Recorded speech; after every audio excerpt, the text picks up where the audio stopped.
Salam, Bapak Saudara yang terkasih dalam Kristus Yesus. Bersama saya Pendeta Elias Marmata. Salam sehat untuk kita semuanya. Saya percaya Bapak Saudara dimanapun Bapak Saudara berada, apapun masalah yang kau hadapi hari ini, kita yang datang kepada Tuhan, percayalah Bapak Saudara, Tuhan pasti berkati, Tuhan pasti campur tangan untuk menyelesaikan setiap persoalan masalah kita. Hari ini kita mau belajar firman Tuhan. Tema yang saya sampaikan adalah mengucap syukur dalam segala hal. Saya percaya siapapun kita pasti punya masalah. Namun bagaimana kita untuk menghadapinya? Bagaimana kita untuk melakukannya? Rasul Paulus berkata di dalam 1 Tesalonika 5 ayat 18, mengucap syukurlah dalam segala hal, sebab itulah yang dikehendaki Allah di dalam Kristus Yesus bagi kamu. Mengucap syukurlah dalam segala hal, sebab itulah yang dikehendaki Allah dalam Kristus Yesus bagi kamu. Bapak Saudara yang terkasih dalam Kristus Yesus, ayat ini seringkali kita dengar di gereja. Ketika pendeta berkhotbah menyampaikan firman-Nya, dia berkata mengucap syukurlah dalam segala hal.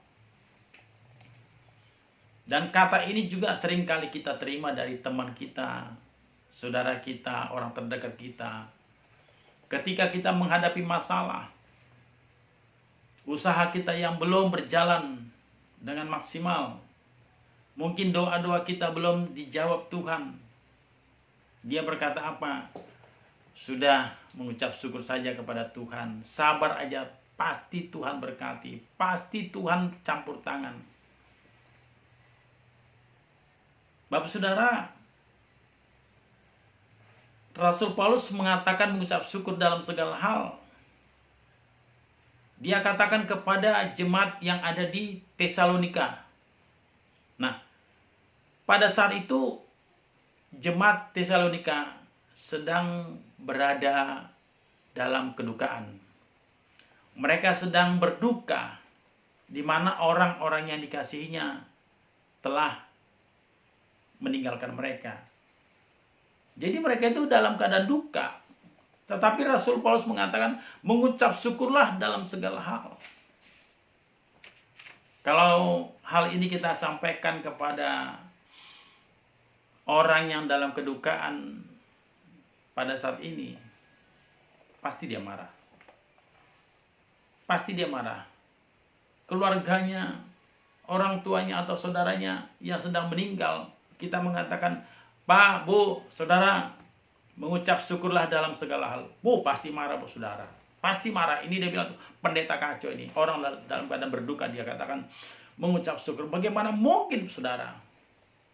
Tetapi kita melihat, ya, Ayub 2, ayat yang ke-9. Maka berkatalah istrinya kepadanya, masih bertekunkah engkau dalam kesalehanmu? Kutukilah Allahmu dan taatilah. Tetapi jawab Ayub kepadanya, engkau berbicara seperti perempuan gila. Apakah kita mau menerima yang baik dari Allah tetapi tidak mau menerima yang buruk?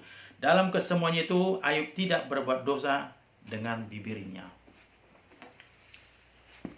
Ayub berkata kepada istrinya, kamu berbicara seperti perempuan gila. Masa yang baik-baik saja kita terima dari Allah, tetapi ketika Allah mengizinkan penderitaan, kita harus bersungut-sungut, kita harus kecewa, kita harus marah. Tidak, Bapak Saudara. Mengucap syukur bukan pada saat kita diberkati saja. Mengucap syukur bukan pada saat kita naik jabatan, punya rumah mewah, mobil mewah, keuangan kita cukup, harta kita banyak. Bukan, Saudara. Lalu bagaimana kalau kita punya usaha yang sedang goncang, keuangan kita sangat menipis, yang kita kerjakan belum kelihatan, belum ada hasilnya. Doa-doa kita belum dijawab sama Tuhan. Apakah kita harus kecewa? Apakah kita harus bersungut-sungut? Apakah kita harus marah-marah? Tapi Rasul Paulus berkata mengucap syukurlah dalam segala hal. Artinya walaupun kita diberkati, walaupun belum diberkati, tetaplah mengucap syukur, saudara. Tetaplah mengucap syukur. Jadi bukan pada waktu kita diberkati saja, punya segala sesuatu baru mengucap syukur, puji Tuhan, haleluya. Lalu ketika kita punya masalah, kita marah-marah, kecewa, saling menyalahkan. Tidak, saudara. Tidak. Mari, Bapak Saudara, dalam menjalani kehidupan ini, kita tidak perlu bersungut-sungut. Kita tidak boleh saling menyalahkan. Apalagi melihat situasi kondisi dengan adanya COVID-19. Dunia bisa merasakan, Bapak Saudara. Dunia bisa merasakan kesulitan untuk menghadapi kehidupan, untuk menjalankan usaha, bingung mau kerja apa, keuangan yang sangat prihatin, kehidupan sangat sulit. Tentu kita tidak boleh saling menyalahkan satu sama lainnya. Karena apa? Memang ini terjadi, saudara. Inilah yang terjadi sekarang ini. Kita tidak bisa menyalahkan satu sama lainnya. Kita jangan bersungut-sungut. Siapa sih yang mau menderita? Siapa sih yang mau adanya COVID? Saya pikir tidak ada yang mau adanya COVID ini. Tapi ini yang terjadi. Tetapi bagaimana kita menghadapi situasi kondisi sekarang ini? Tentu kita harus selalu mengucap syukur dalam segala hal. Karena itulah yang Tuhan kehendaki di dalam Kristus Yesus bagi kita. Nah, tindakan-tindakan yang harus kita lakukan untuk menghadapi situasi kondisi yang terjadi pada diri kita adalah kita harus berdoa kepada Tuhan. Kita harus berdoa kepada Tuhan sebagaimana Yesus berkata, berdoalah. Artinya kita berdoa supaya tidak jatuh dalam pencobaan. Kita berdoa supaya kita tetap kuat menghadapi tantangan. Kita berdoa supaya kita tidak kecewa. Kita berdoa supaya kita tetap tenang, Bapak Saudara. Kalau kita tidak berdoa, lalu apa yang mau kita lakukan? Bagaimana kita menghadapi? Kita sudah bingung. Tentu dalam kebingungan ini, saudara, kita datang kepada Tuhan. Sebagaimana Yesus berkata, kamu yang letih lesu dan beban berat, marilah datang kepadaku. Kamu akan kuberikan kelegaan. Belajarlah kepadaku sebab aku rendah hati, maka jiwamu akan mendapatkan ketenangan. Jadi kita harus memang berdoa, minta hikmat, minta petunjuk kepada Tuhan, supaya Tuhan yang memberikan jalan bagi kita, supaya Tuhan yang memberikan petunjuk. Kalau Tuhan yang sudah memberikan petunjuk, tidak akan pernah salah, saudara. Tidak akan pernah salah. Ya, tidak pernah salah kalau kita datang kepada Tuhan. Oleh sebab itu, di dalam setiap masalah yang kita hadapi, kita harus bersyukur kepada Tuhan. Kalau kita bersyukur kepada Tuhan, pasti Tuhan berkati. Beberapa hari yang lalu saya merasakan kesulitan dalam hidup ini. Saya bingung mau bikin apa. Sementara keuangan sudah sangat membutuhkan. Lalu apa yang saya lakukan, saudara? Saya berdoa. Saya mengucap syukur kepada Tuhan. Saya bilang, Tuhan, terima kasih Tuhan. Kalau di masa-masa COVID ini, banyak orang yang kelaparan, banyak yang kesulitan, banyak orang yang bingung untuk mendapatkan pekerjaan. Bagaimana, apa yang harus dia kerjakan. Tapi aku bersyukur Tuhan, kalau saat ini aku boleh hidup sehat. Aku masih bisa hidup. Saya katakan begitu, saudara, dalam doa saya. Ketika saya selesai berdoa, apa yang terjadi? Ada orang yang telepon. Dia bilang, tolong ini ambil berkat.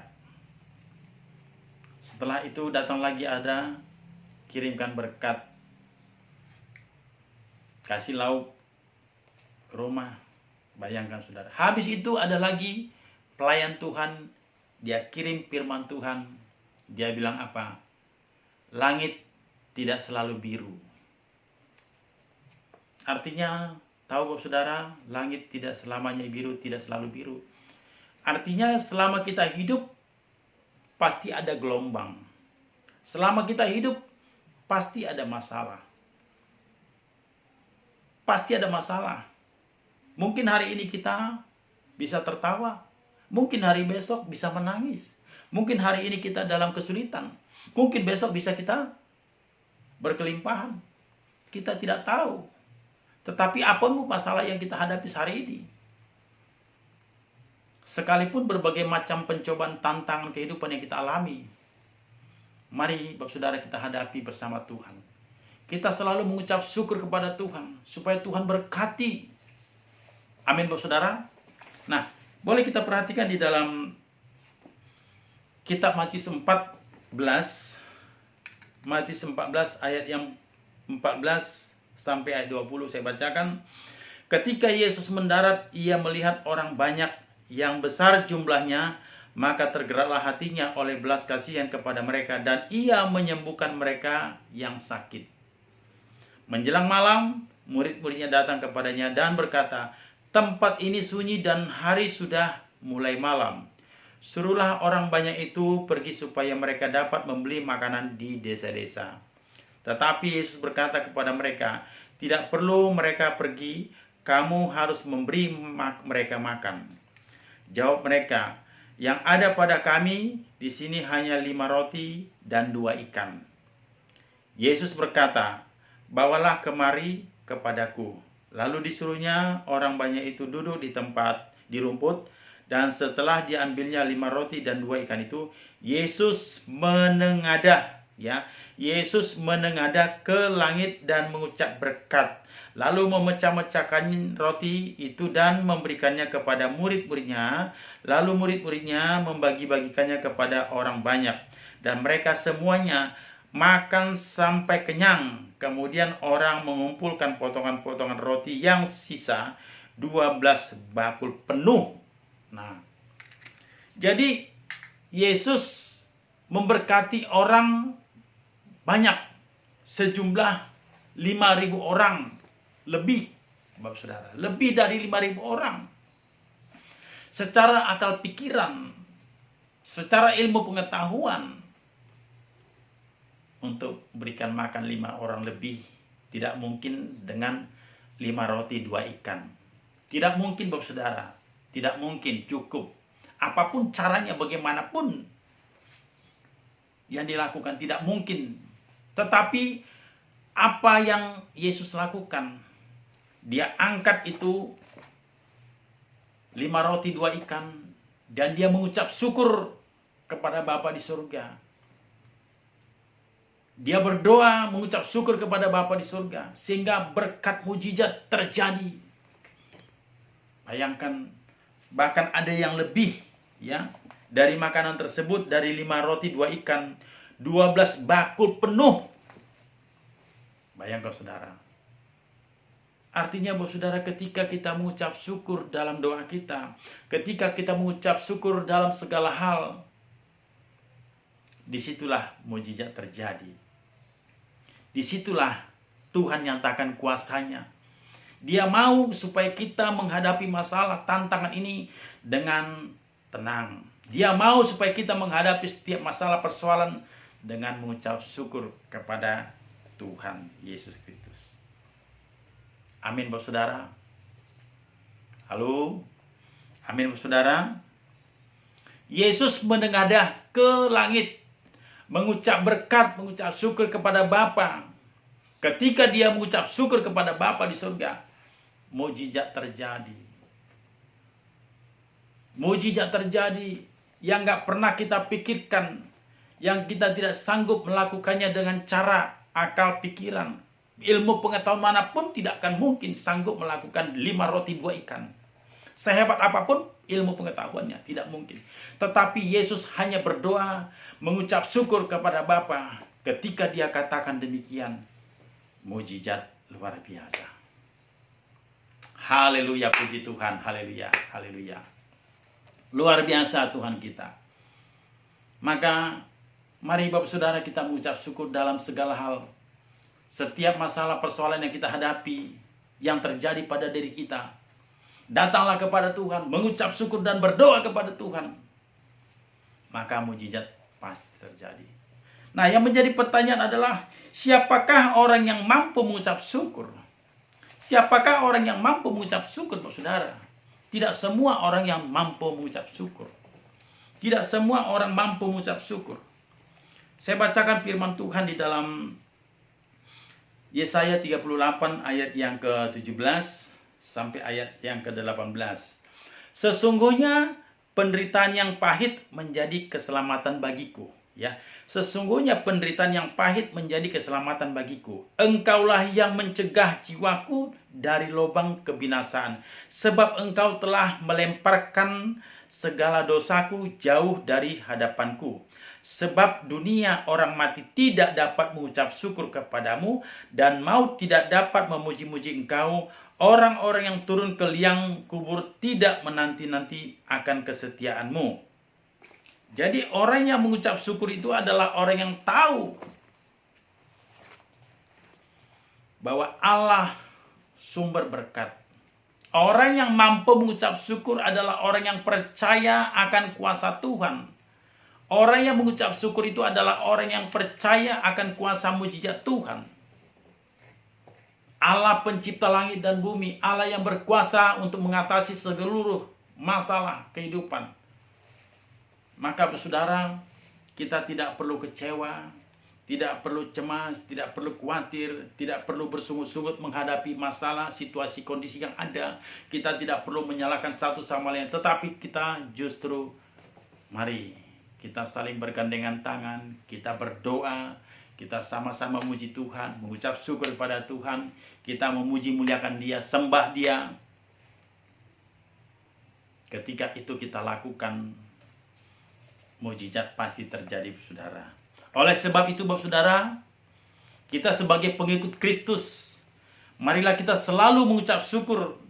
Apapun yang kita hadapi pada saat ini, percayalah Tuhan Yesus pasti tolong kita.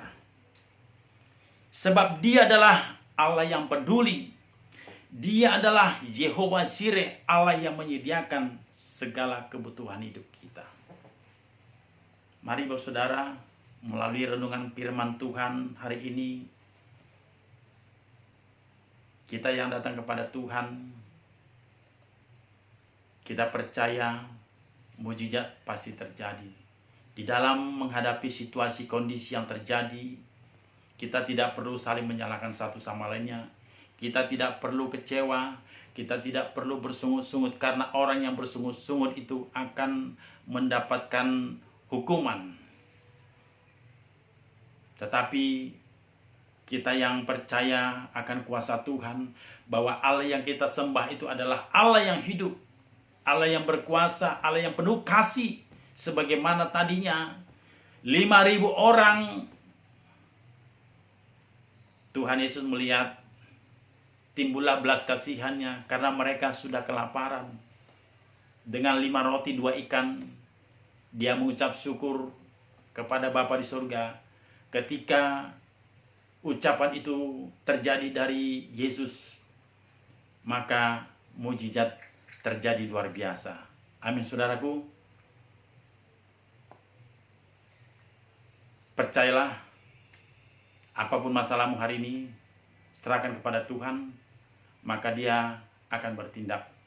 Tuhan Yesus memberkati. Shalom.